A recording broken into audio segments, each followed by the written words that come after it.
بسم الله الرحمن الرحيم الحمد لله رب العالمين والصلاة والسلام على نبينا محمد وعلى آله وصحبه وسلم أجمعين waxaan noo socdaa taxanaha aan uga hadlaynay magacyada ilaahay subxaanahu wa tacaala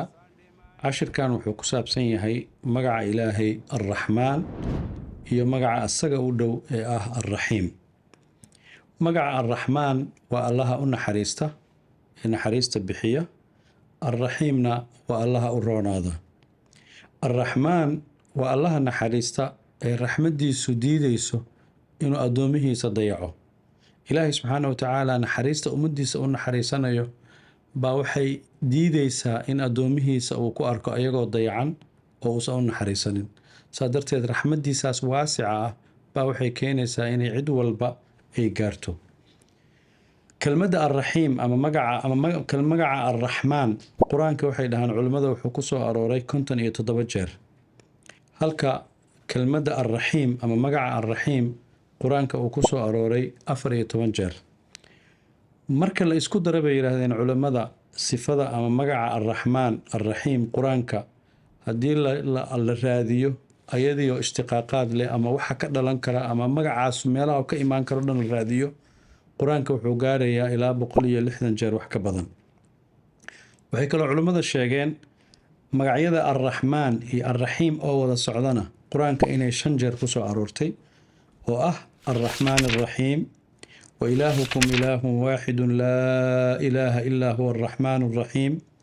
innahu min sulaymaana wa innahu bismi illaahi arraxmaani arraxiim tanziilun min arraxmaani arraxiim huwa allahu aladii laa ilaaha illaa huwa caalimu alghaybi waashahaadati huwa arraxmaanu arraxiim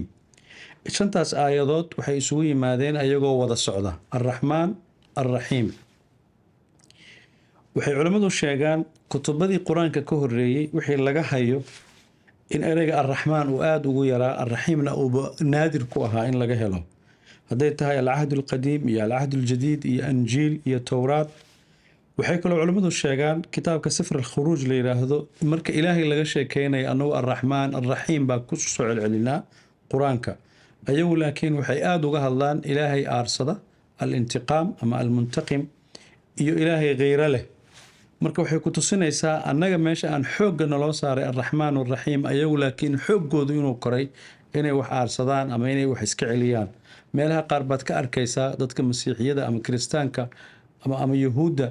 dhaqamadooda iyo dhaqamada muslimiinta meelaha ay ku kala duwan yihiin baad ka garanaysaa ilaahay subxaana wa tacaala naxariistiisa meel kastuu dhigay nooc kasta oo bini aadamka u baahnaana ilaahay naxariista waa u dhigay meelaha uu ilaahay naxariista noo dhigay waxaa ka mid a nebinimada ilaahay nebi markuu noo soo dirayo ambiye uu noo soo diray oo nebi maxamed caleyhi salaatu wasalaam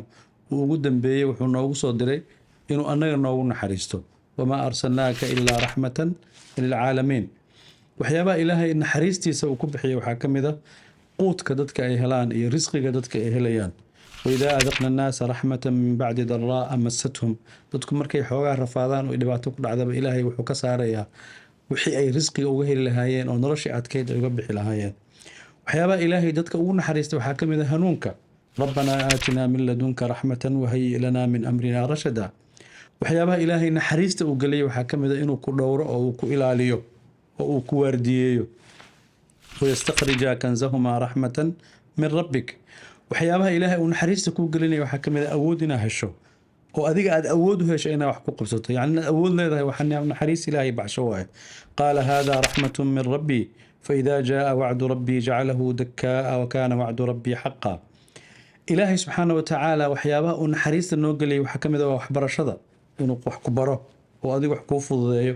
oo waxa wax u kala fahamto uu ku siiyo oo cilmi uu ku siiyo oo ugu horreeya cilmigaas qur-aanka arraxmaan callama alqur'aan khalaqa alinsaan callamahu albayaan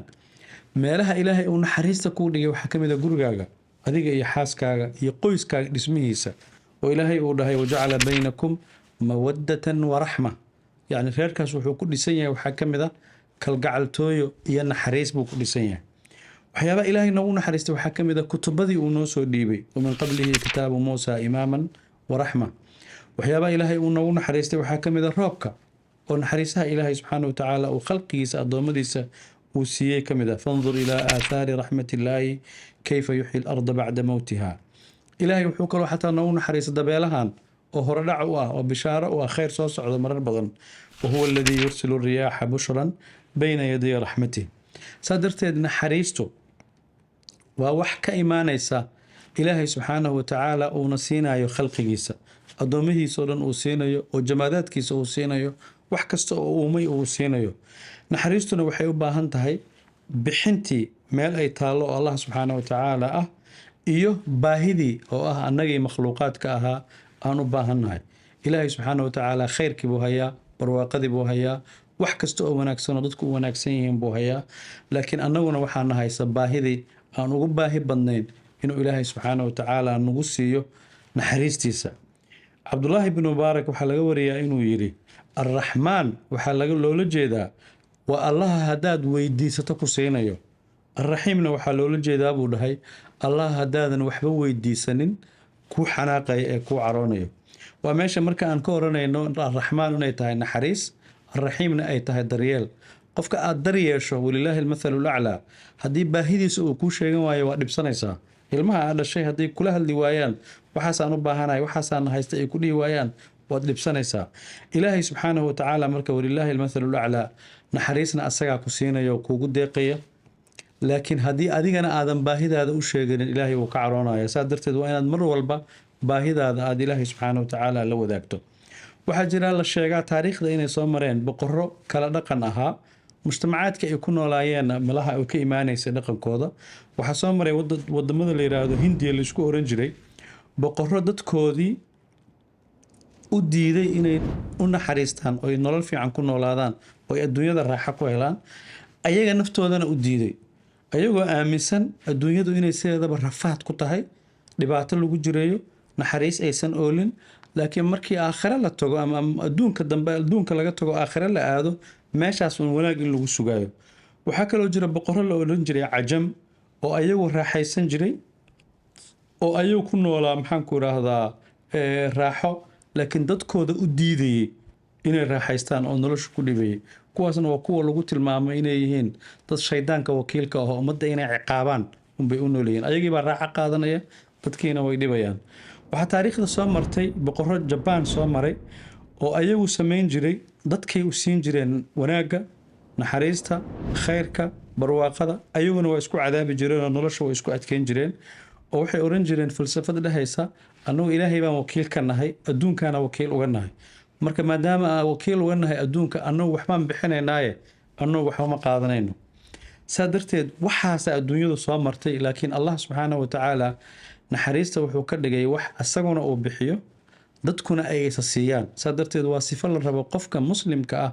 inuu intuu soo qaato naxariista ilaahay siiyey asaguna intuu awoodo inuu kasii qaybiyo. waayo cibaadadaada iyo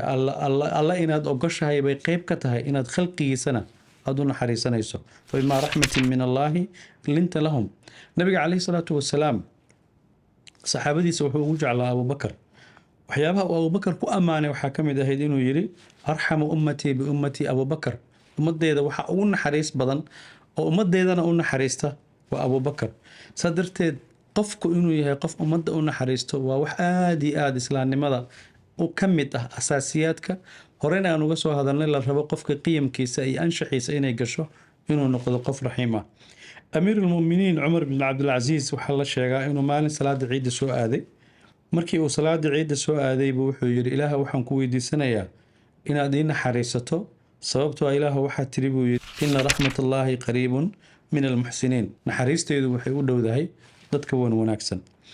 markaasuu qalbigiisii wuxuu haddana iska yidhi haddii aadan muxsin ahayn naxariistaas waxaa laga yaabaa inaadan helin.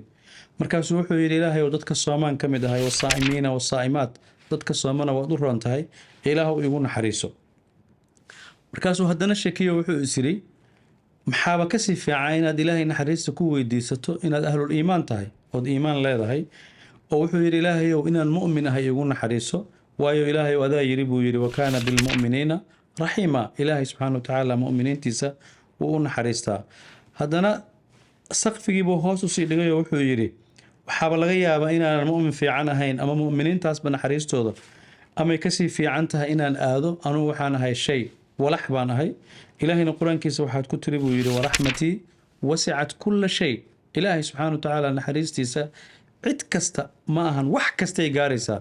derbiyaday gaaraysaa, jamaadaadkay gaaraysaa, uunka oo dhan bay gaaraysaa. markii u dambeysay wuxuu yidhi intaas haddaanan ka mid ahayn waxaa igu dhacday musiibo, dhibaata igu dhacday. muxuu ula jeedaa? haddii aadan muxsin ahayn, kuwa sooma aadan ahayn, mu'min fiican aadan ahayn, shay xataa aadan ahayn, waxaa usoo hartay ilaahay naxariistiisa inuu ka fogaaday. waayo asagu wuxuu rabaa waddo kasta oo naxariista ilaahay ku heli karo inuu maskaxdiisa intuu ka qiyaasto midaas uu ilaahay ku baryo. marka wuxuu yidhi haddii intaaba aan ahayn waxaan ku jiraa kuwii la yidhi aladiina idaa asaabathum musiiba qaaluu inaa lilaahi wa inaa ilayhi raajicuun ulaa'ika calayhim salawaatu min rabbihim waraxma. kelmadda u dambeysa waaye kelmadda marka ugu qiimaha badanoo rabni inaan kusoo gabageyno. cumar cabdulcasiis uu yidhi ilaahayow intaasba haddaysan i gaarsiinaynin inaad ii naxariisato, ilaahayow naxariistaadan waxay ii soo gaari kartaa oo aniga ii imaan karto. yacni inta aan soo maray haddaysan sabab u noqon weysa xataa inaan naxariis helo, ilaahayow naxariistaada baa ka dhow oo ka fudud oo ka sahlan inay ii timaadee, ilaahayow naxariistaada ii soo gaarsiiye. saa darteed dadkii hore waxay isku dayi jireen naxariista inay ilaahayna mar walba weydiistaan, iyaguna khalqiga ilaahay ay u naxariistaan. haddaa aragto qof dadka dhibaya, dadka dhibaateynaya, dadka aan u naxariisanaynin, dadka aan daryeelaynin, qalbigiisaan waxaan gelin naxariista ilaahay subxaanahu wa tacaala. alraxiim ayaduna waa u roonaansho, inaad adiga ilaahay subxaana wa tacaala maadaama uu kuu roonaaday adigana dadka inaa u roonaato. ina raxmat allaahi qariibun min almuxsiniin. culammadu waxay yidhahdeen marka aayaddan waxay sheegaysaa in dadka wanaagsan oo aadka u qiimaha badan ee fiican ee muxsiniinta ah inay ilaahay naxariistiisa ay u dhowdahay. sidaa darteed ereyga kelmadda alraxiim iyo kelmadda alraxmaan iyo kelmadda alraxiim farqi weyn oo mararka qaar lagu kala saaro male, maadaama labadooduba ay raxmad guud iyo raxmad gaar ah ay kala yihiin. ilaa ibnu cabaas radiallahu canhu uu yidhi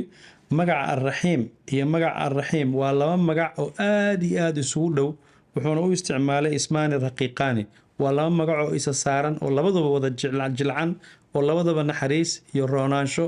iyo u wanaajin muujinaya. sida ay ku kala naxariis badan yihiin ama ay ku kala fiican yihiin xataa ma kala garanaya buu leeyahay. sidaa darteed qofka muslimka waxaa laga rabaa inuu naxariista ilaahay subxaana wa tacaala rajeeyo, isaguna khalqigiisa uu naxariisto. wallahu